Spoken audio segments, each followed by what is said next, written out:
এখন হ্যাঁ ইনশাআল্লাহ সে তাকে বিভিন্ন জায়গায় নিয়ে যেতে পারবে। আমার বাচ্চা প্রতিবন্ধী, আমার জন্ম থেকে প্রতিবন্ধী হয়েছে। তার কোনো হাঁটা চলা মানে চলাফেরা খাওয়া দাওয়া সব আমার করায় দেওয়ার লাগে। সে তো করতে পারে না। মানে আমাদের ইঞ্জিনিয়ার সব শুনে আমার বাচ্চাটার একটা গাড়ি দিয়েছেন। আমার খুব উপকার হয়েছে, আসলে কিন্তু খুব উপকার হয়েছে, খুব ভালো হয়েছে। আমার সাংগাছটা ফুলাই না, আমি তো কিনতে পারি না, তাই এমনি দিচ্ছেন। কারণ আমার বাচ্চাটা লই আমি চলাফেরা করতে আরাম, মানে যাইতে আর আমি এমনি হিমনে না তো বড় বই তখন লাগে। বাচ্চারা এমনি হিমে যাবার জন্য অনেক যাইবার লাগে ইচ্ছা করে, কিন্তু যাইতারি না লইয়া, বড় হয়েছে তো কুলো লইয়া যাইতারি না। তখন তো সেটা লইয়া এমনি হিমে গাড়িটা দিয়ে লইয়া যাইতারি, সেটা দিয়ে আমার বাচ্চারা খুব উপকার করছে। আমার বয়সটা তোমার প্রতিবন্ধী বহুদিন থেকে, প্রায় 14-15 বছর বয়স, কিন্তু একটা গাড়ি ঘোড়া কেউ পর্যন্ত দেয় নাই। উনি খবর পায়, উনি একটা গাড়ি আমার বাইশটারা দান করছে, তাতে আমরা অনেক খুশি। আপনারা দেখছেন যে এই ছেলেটি বিশেষ সুবিধাপ্রাপ্ত একটি ছেলে, একটি স্পেশাল চাইল্ড এবং অ্যাক্সেসিবল চাইল্ড। সে চলাফেরা করতে পারে না, জন্ম থেকে সে তার এই প্রতিবন্ধকতা রয়েছে। তা আমি যখন শুনতে পেলাম স্থানীয় নেতৃবৃন্দের মাধ্যমে যে তার একটা হুইল চেয়ার দরকার, তাহলে সে সুস্থভাবে সুন্দরভাবে চলাফেরা করতে পারবে। তা আপনারা জানেন আমাদের সেই মানবিক নেতা, আমাদের ভারপ্রাপ্ত চেয়ারম্যান জনাব তারেক রহমানের পক্ষ থেকে আমি সেই হুইল চেয়ারটি আজকে তাকে সে একটু হলে সুবিধা পাবে।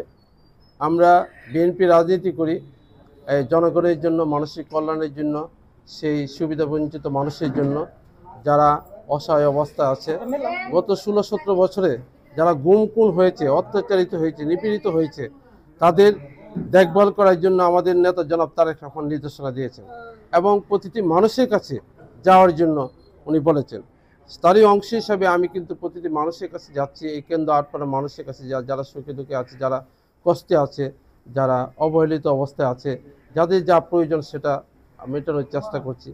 আজকে আসছি সেই হুইলটি, গতকালকে আমি এই হুইল চেয়ারটি নিয়ে এসেছি এবং সেটি প্রদান করলাম। আমি অত্যন্ত খুশি যে আমি সেটা দিতে পেরে আমি ধন্য মনে করছি এবং আমার নেতা জনাব তারেক রহমানের পক্ষ থেকে সেটা আমরা দিলাম। আপনারা যদি খুশি থাকেন, আমি যেন সেই কাজগুলো করে যেতে পারি, আমি যেন আমার এলাকার মানুষের জন্য এবং অবহেলিত মানুষের জন্য, যে সমস্ত মেয়েদেরকে বিয়ে দিতে পারছে না তাদেরকে সাহায্য সহযোগিতা করছি এবং সাধারণ মানুষের জন্য একটি হাই স্কুল আমি স্থাপন করেছি, আমি মাদ্রাসা স্থাপন করেছি।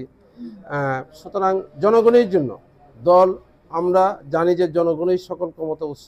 আগামী দিনে যদি আপনারা জনগণ যদি আমাদেরকে বিএনপিকে ভোট দিয়ে জয়যুক্ত করে, আমাদের নেতা মানবিক নেতা জনাব তারেক রহমান যদি রাষ্ট্র ক্ষমতা আসতে পারে, তাহলে এদেশের নিরাপত্তা থাকবে, এদেশের সার্বভৌমত্ব থাকবে, এদেশে অবহেলিত মানুষের জন্য কাজ করবেন। শহীদ প্রেসিডেন্ট জিয়া রহমান যেভাবে কাজ করেছিলেন সেভাবে আমাদের নেতা কাজ করবেন। আমাদের দেশনেত্রী বেগম খালেদা যেভাবে কাজ করেছিলেন, আমাদের নেতা আরও সুন্দরভাবে এদেশকে পরিচালনা করবেন একটি দফার মাধ্যমে।